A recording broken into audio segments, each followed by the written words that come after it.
Čaute Frešaci. Vítame vás pri prvom dieli nášho Fresh magazínu v tomto školskom a v tomto kalendárnom roku.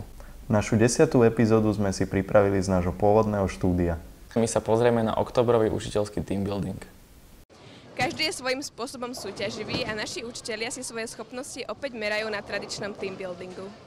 2. októbra strávili naši učitelia opäť spoločne. Vyrazili do Národného bowlingového centra, kde si porovnali nielen sily medzi známymi, ale aj novými členmi kolektívu. Dobrá atmosféra vládla už od samého začiatku, o čom hovoria aj ich odpovede. Super, ja sa cítim dobre a celkovo fajn. Som maximálne spokojný, atmosféra je parádna, takže aj keď je tam taká miestami rivalita, tak ja si myslím, že napriek tomu to ten tým buduje. Takže dúfam, že to nie je posledný krát. Super team building. Len problém je taký, že keď je kamera vypnutá, vtedy mám plný počet. Keď je zapnutá, 0 bodov. Každoročne tento team building je jedna z mojich obľúbených akcií, takže aj tento ročník je úplne super a hráme, gule sa gúľajú, parada. Víťazom chcel byť každý jeden, no najviac sa darilo pánovi učiteľovi Guldanovi spolu s pani riaditeľkou. Komu sa v tímoch darilo najviac a ako svoje výkony hodnotia učitelia sami, sme sa tiež spýtali. Z nášho tímu Erikovi, najviac Erikovi. Bohužiaľ je to zas a znova PPG, čiže kolega Guldan, Peter Guldan. Team building bol pre niektorých novinkou a to, ako sa im páčilo a aké majú pocity, nám prezradili tiež. Tiež opäť len superlatívov, myslím si, že tým je veľmi dobrý, je to veľmi dôležitý základ spokojnosti v práci, takže zase len tak ďalej. Pedagogický kolektív je super. Neviem, či tomu dopomáha aj to, že som v kabinete s mladými učiteľmi, ale celkovo nemôžem nič zlé povedať. Všetci sú milí ku mne od začiatku, ako som prišla, takže super. Po úspešnom odohraní sa všetci presunuli do Bernoláchova, kde si spoločne vychutnali večeru, po ktorej nasledovala zábava do večerných hodín. Pre Fresh magazín, Karin Tótová. Keďže my už čoskoro končíme a naše miesta ostávajú prázdne, dúfame, že sa na tohtoročnom dni otvorených dverí našla rovnako primitívna dvojica, ako sme my dvaja. Dnes, 6.11. sa na našej škole opäť konal Deň otvorených dverí. Stredná odborná škola masmediálnych a informačných štúdií otvorila svoje brány potenciálnym budúcim študentom. Tí si mohli pozrieť nielen priestory a vybavenie, ale aj nahliadnúť priamo do vyučovacieho procesu. Sprevádzali ich študenti vyšších ročníkov, ktorí im o našej škole prezradili niečo viac. Túto príležitosť využilo spolu 83 žiakov základných škôl, medzi ktorými prevládali najmä dievčatá. Najväčší záujem bol už tradične o odbor masmediálny, až 53 záujemcov. Za ním nasledovali marketing s 24 a informačné systémy a služby s 2 záujemcami. Niektorí žiaci však ešte neboli definitívne rozhodnutí.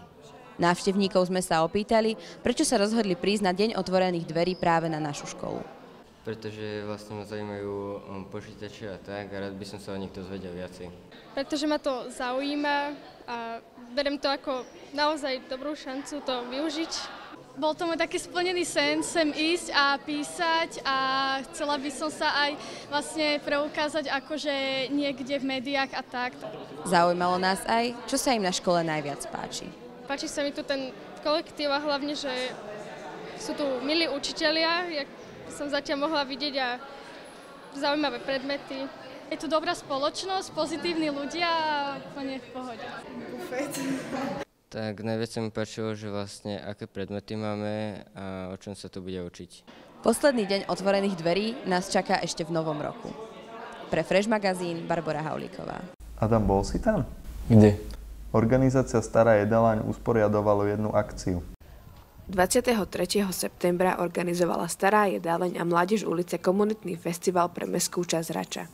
Tento deň mal byť završením letnej komunitnej hry, ktorá prebiehala vo všetkých račianskych uliciach. Celé popoludne sprevádzal program, ktorý si organizátori pripravili. Koncert skupiny Fashion, tanečný workshop s Pablom, kde si Račania mali možnosť nacvičiť latino choreografie, škola varenia, ktorá počas festivalu zbierala dobrovoľný príspevok na rekonštrukciu starej jedálne, či dokonca cyklokino, kde sa spojilo príjemné s užitočným a film bol premietaný šliapaním do pedálov, ktoré vytvárali elektrinu. Steny Strednej odbornej školy masmediálnych a informačných štúdií obohatilo umelecké dielo Michala Turkoviča a Filipa Sabola, ktoré má spájať Sošmiš, mládežnícky internát a starú jedáleň. Vyvrcholením tohto dňa bolo vyhodnotenie letnej komunitnej hry, ktorá prebiehala počas celých letných prázdnin. Počas festivalu sa žrebovali víťazi, ktorí získali niekoľko cien. Cieľom tohto komunitného festivalu bolo prepájať vzťahy v komunite a mať skvelý nedeľný deň. Pre Fresh magazín, Karin Tótová.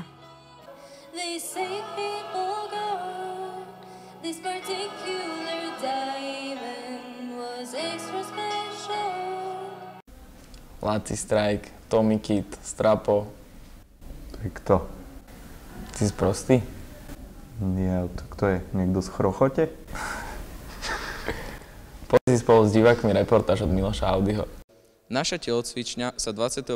septembra zmenila na boxerský ring, v ktorom nám známe osobnosti predviedli svoje zručnosti. Roadshow je jedinečný formát, kde sú študenti priamo vtiahnutí do diskusie a majú možnosť sa otvorene pýtať otázky na témy, ktoré ich zaujímajú.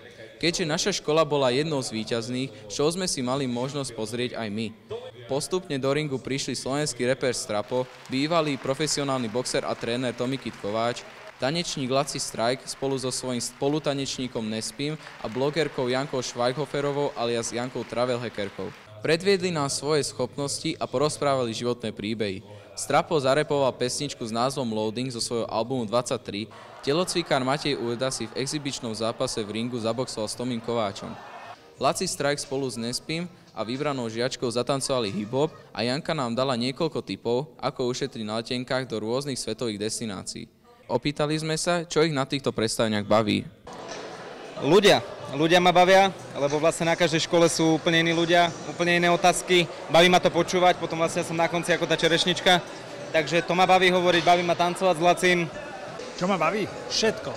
Baví ma diskúzia s mladými, baví ma, ako reagujú, baví ma, ako sa zabávajú, ako ich vieme motivovať, ako vedia motivovať oni nás. Ja si myslím, že je to projekt, ktorý je vytvorený pre našu mládež. Baví ma, že stretávam hromadu mladých ľudí z generácie už novej, ktorej už nemám taký priamy vzťah ako volakedy, keď som bol mladší. A veľa šikovných mladých ľudí, ktorí majú aktivity ako školské televízie, školské časopisy, dávajú inteligentné otázky, keď im dávame možnosť, aby sa pýtali. Vidím, že niečo si z toho berú. Nikdy to samozrejme není na 100%, lebo vždycky je tam niekto, kto má pocit, že ho to nezaujíma, alebo si neuvedomuje, že by ho to možno malo zaujímať. Ale baví ma, že ako starší človek, už si bohužiaľ musím priznať, že už mám 30-ku na krku, že dokážem stále nejakým spôsobom spolupracovať s tou novou generáciou a mám ten feedback a tá energia koluje. Učiteľky Zoji Gajdošovej sme sa spýtali, ako sa jej predstavenie páčilo. Boli naozaj úplne úžasní. Nikdy som nečakala, že budú až takýto úprimní a naozaj spravili tú dobrú atmosféru, decká počúvali a myslím si, že každý si našiel to svoje, aspoň tú trošku. Pre Fresh magazín Miloš Audy a Adam Juhás. Čo všetko viete o svojich učiteľoch? Janko v ankete preveril vaše vedomosti. Koľko rokov má podľa teba pán učiteľ Guldán? 30. Guldán. 38? 35. On to tuším nedávno hovoril na hodine, ale zdá sa mi, že 36. Myslím, že okolo takých 36. 38. 32, 3? Vyzerá približne na 38 až 40. 33. Koľko rokov má podľa teba pani učiteľka Gajdošová? Fúha, to bude 30 niečo, 32 možno. To bude úplne zle, úplne nás zbijú všetci. 29. 27. 30. 32. 32. 35, 4, 33, 33. 35. Tak 32, 3. 33. Koľko rokov má podľa teba pán učiteľ Lichvár? 31. 69, neviem. 30? 36. 35 myslím. 37. 40. 30. 31. 38. Ako sa volá krstným menom pani učiteľka Borková? Jana. Anna? Borková, neviem, hodilo by sa aj Lucia. Diana. Jana? Zuzana. Jana. Kristína. Ako sa volá krstným menom pani Šelka Jerzová? JJ. Jarka? Neviem, ja neučí, tak Katarína. Jiřina. Jižina. Strašne zlý typ, ale Jaromila. Jiřina. Ako sa volá krstným menom pani Šelka Rajtová? Magdalena. Ludmila? Magdalena. Viktória. Mária. Magdalena. Monika. Magdalena.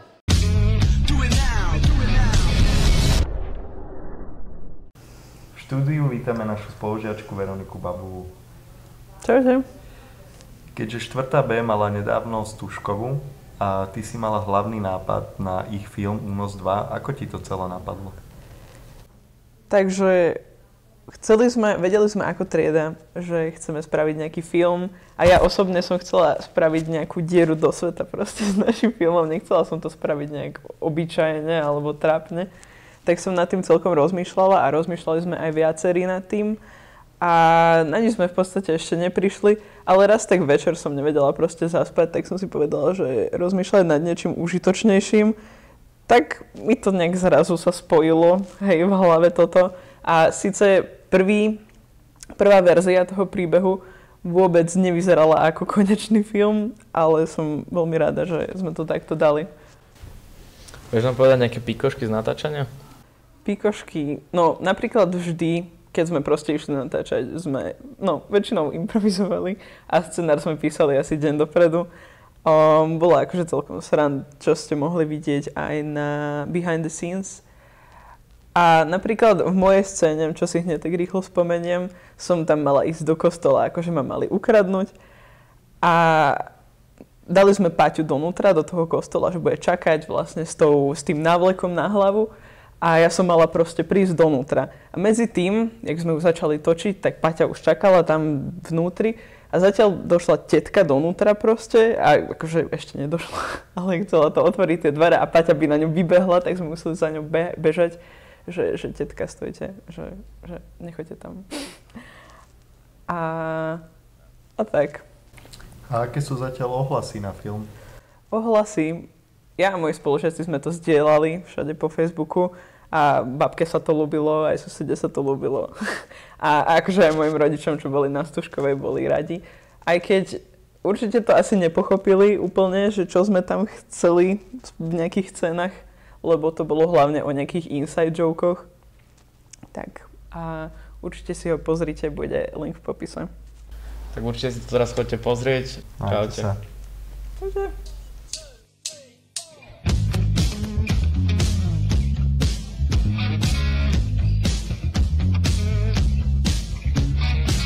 Taký neschopný. Nič, choď. Kto je neschopný? My. Prečo? Lebo ešte sme tu, už tu pol hodinu sedíme, ešte nemáme nič natočené. Ste nič nenatočili. Ne, lebo Šulo to nevie one nastaviť. A môžeme byť opretí, ne? Dobre to vyzerá, keď sme opretí, lebo nie one. Keď sme takto, je to lepšie akože? Lebo cítim sa, keby som sedel v snehu. Jak to je mäkké. No dobre, poďme, lebo mi zasneží, one žijú. Poďme na to. Nekúkaj furt na ten telefón, lebo ti rozbijem hlavu o neho. Kuku, za niečo mi došlo, že 250 €, že dobierku. Ja som teda nič za 250 € neobjednával, nehnevaj sa, musím to vybaviť. To budú tie drogy. Aj ty si bol? Kde? Bol si tam? Kde? Čo to bolo? Pri starej jedálni myslíš? Rozdával kapusníky? Kapustníky. No takto došiel a tu máš list kapustník. Jak pápež. Dobre. Táto organizácia tam usporadovala strašnú akciu. Akciu? Strašnú akciu. Miško. Poštár Jany sa bol pýtať. Dobre. Tak si sadni, chlapák. A nechceme tu odutelné tváre. No poďme. Takto. Končíme a naše pozície ostanú prázdne. Dúfame, že na DOD tomto roku. Dobre. Keďže my už čoskoro končíme a naše moderátorské miesto, hej? Keďže my už čoskoro končíme a naše moderátorské stoličky na tomto ročnom dni otvorených dverí nájde rovnako primitívna skupina, ako sme my. Nie skupina. Dvojica. Keďže my už pomaly končíme, už som zabudol aj tú pôvodnú, okay. Keďže my už čoskoro... Čo som povedal? Moderátorské miesta? Naše moderátorské miesta. Ideme to čo?